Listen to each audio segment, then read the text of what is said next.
আসসালামু আলাইকুম বাংলাদেশ। আজকে আমরা আসছি পালপাড়ায়। এটা হচ্ছে গাজীপুরের বোটবাজার থেকে আইইউটি বিশ্ববিদ্যালয়ের একটু ভেতরে ইচর গ্রামে।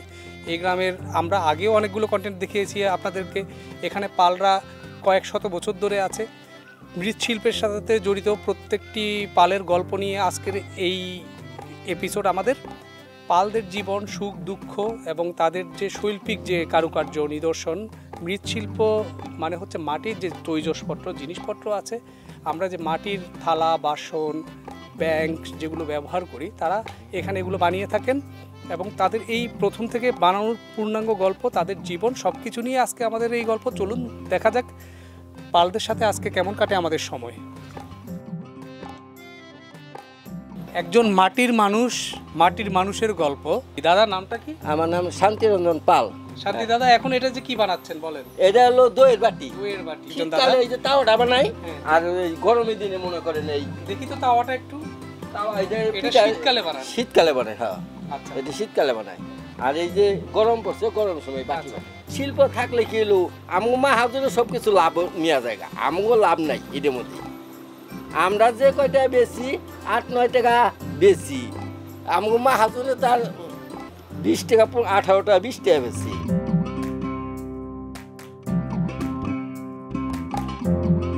মাটির জিনিস পোড়ানোর জন্য বড় আকারের চুলো। একসাথে কতগুলো পোড়ান? একসাথে 3000 3500 পোড়া হয়। আরেকজন পালের বাসা, মাটির খুব সুন্দর ঘর, গুছানো ঘর। কেমন আছেন আপনি?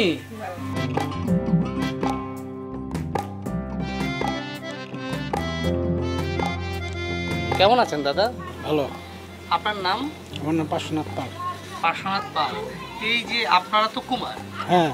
এই আপনার এটা কি পারিবারিক বা ঐতিহ্যগতভাবে আপনি এই কাজটা করেন? ঐতিহ্যভাবেই। এর আগে কি আপনার বাবা করতো বা হ্যাঁ দাদা হ্যাঁ করতো? হ্যাঁ, আমার বাবা করতো, দাদা কত করতো। বছর ধরে আপনারা এই কাজটা করছেন? কত বছরের, এটা আমার সৃষ্টির থেকেই। মানে একেবারে আপনাদের যত আদি পুরুষ আছে হ্যাঁ, হ্যাঁ। এই শিল্পের সাথে জড়িত ছিল সবাই। হ্যাঁ। এই মাটিটার বিশেষত্বটা কি? এই মাটিটা বিশেষত্ব বলতে, এটা আপনার সব মাটি তো হয় না, এটা এঁটেল মাটি। এটা এঁটেল মাটি। এঁটেল মাটি, এঁটেল মাটি। এটা মনে করেন গাড়িতে যখন রাখি তখন তো শক্ত হবে, এটাকে আবার প্রসেসিং করার লাগে, লেবার দিয়ে করতে হয়, তারপরে আপনার মালে তৈরি হয়। কতজন কাজ করেন এই পাড়ায়? এই পাড়ায় কাজ করে বেশি না, 20-25 বছর। 20-25 ঘর। এটা কি আগে আরো বেশি ছিল? আগে বেশি ছিল, হ্যাঁ। কেমন ফ্যামিলি ছিল আগে? আগে অনেক, আমরা তো তখন দেখি নাই, এটা অনেক ছিল বলে। অনেক ছিল। আস্তে আস্তে কি এটা কি একটু হারিয়ে যাচ্ছে এরকম? কেন এটা এই হারিয়ে যাওয়ার কারণটা? এটা আপনার কাজে পরিশ্রম বেশি, টাকা নাই। প্রতিদিন আপনি এরকম কয়টা করে জিনিস বানাতে পারেন? কত শতখানি? 100। 100। এগুলোর দাম কেমন আসে? পাইকারি 100, 800 টাকা দেয়, 900 টাকা দেয়। 800 থেকে 900 টাকা। 100টা বানাতে আপনার কেমন খরচ পড়ে?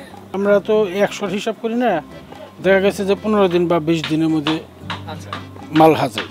ওটার মধ্যে এভারেজে 2000-2500 মাল হয়। সরকার নজর দেয় না।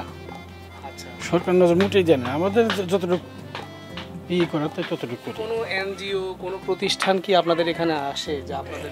এনজিও আছে, এনজিও আপনার এনজিও থেকে আমরা লোন লই। কয়টা ধাপে এটা একটা জিনিস? এটা মাটি থেকে আপনার 3 ধাপে 4 ধাপ পর্যন্ত এই মধ্যে আসছে। 4 ধাপ। কি ধাপগুলো? যেমন ওই যে মাটির প্রসেসিং, ওখান থেকে একটা গলি হবে, গলি হয়ে ওটা ছেঁচা দিয়ে বড় করবো রুটির মতো, তারপর ঢাইশে ফেলাইবো, ঢাইশে ফেলে মাল বাড়ি করবো, তারপরে উপরে মুড়িটা লাগাইবো। আচ্ছা, এই যে মাল মুড়িটা এটা হাতে লাগাইবো। আচ্ছা আচ্ছা। যখন এটা একটু শুকাইবো, তখন এই যে উপরে ফিনিশিং দেওয়ার পরে এটা হলো শেষ। তারপরে এরপরে রং দিব, রং দিয়ে শুকিয়ে পরে পোড়া। পোড়াটা সবার পরে? পোড়াটা সবার পরে। কোথায় দিচ্ছেন? ওই যে এখানে মাটির চুল। মাটির চুল। মাটির চুল।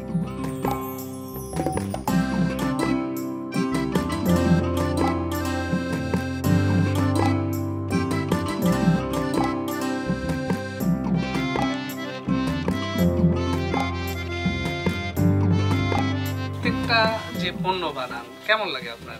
প্রত্যেকটা যে একটা তো আলাদা আলাদা গল্প। এটা তো মোটামুটি ভালোই লাগে করতে করতে, যে কোনো একটা অভ্যাস করতে ভালোই লাগে। আপনার কাছে কি মনে হয় অন্য কাজ মানে এই কাজ না করে আপনি থাকতে পারবেন না? এই কাজকে না করলে এখন আর কি করবো? এই বয়স আর কি শিখবো আর কি করবো? আমার বাবা মাটি কেমনি করছে। এই মাটির শিল্পী ছিল, কুমার ছিল।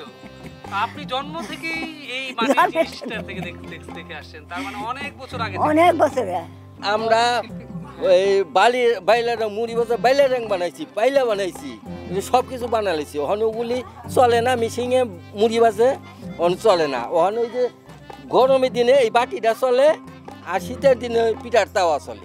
আমরা আছি পালপাড়ায় দুইজন প্রবীণের সাথে, যাদের কাছে জমে আছে অজস্র গল্প, শত বছরের গল্প, যারা হচ্ছে অভিজ্ঞতার ভাণ্ডার, যারা হচ্ছে এক একজন জাদুঘর, এক একজন লাইব্রেরি। আপনার এখন বয়স কেমন হতে পারে? আর শতকের মতো হয়ে পড়ে। 100তে হয়েছে। আপনি কি এই যে মৃৎশিল্পের কাজটা করেছেন, মাটির জিনিস বানিয়েছেন আপনি নিজে? বানাইছি, বানাই শ্বশুর বাড়ি কাম করতাম, মা বাপু করতো। কি বানাইতেন আপনি?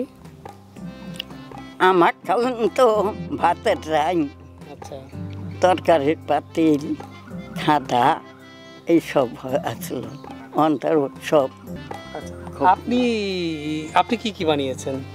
আমি মুড়ি বাজার আইন, জাজই, তারপরে ওই যে রাস আচ্ছা, রাস আসছিল, রাস বানাইছি, জলবিড়া বানাইছি, হরা বানাইছি, খাদা বানাইছি। আপনারা দুইজনই শিল্পী? হ্যাঁ, বাহ। আমার শিল্পী থাকুম না, আমার স্বামী একটু থাকতে পোলাপান কুলে থুয়া মরে গেছে। আপনাকে পুরো সংসারের দায়ভারটা নিতে হয়েছে। তাহলে আপনি পুরো অনেক সংগ্রাম করেছেন জীবনে। এই ছোট ছোট হাতগুলো দিয়ে গড়ে উঠেছে দেশ, সামনে এগিয়ে যাচ্ছে দেশ, ওনাদের হাতেই টিকে আছে দেশ, ওনাদের হাতে রক্ষিত আছে দেশ, টিকে আছে মৃৎশিল্প। আমরা এরকম মৃৎশিল্পের সাথে জড়িত সংগ্রামী মানুষগুলোকে জানাই স্যালুট, তাদেরকে প্রতি জানাই শ্রদ্ধা, ভালোবাসা। হাংরি জেনের সাথে থাকবেন, আরও অনেক গল্প নিয়ে আপনাদের কাছে আসব, মাটি ও মানুষের গল্প নিয়ে আপনাদের কাছে পৌঁছে যাবে হাংরি জেন। আসসালামু আলাইকুম বাংলাদেশ।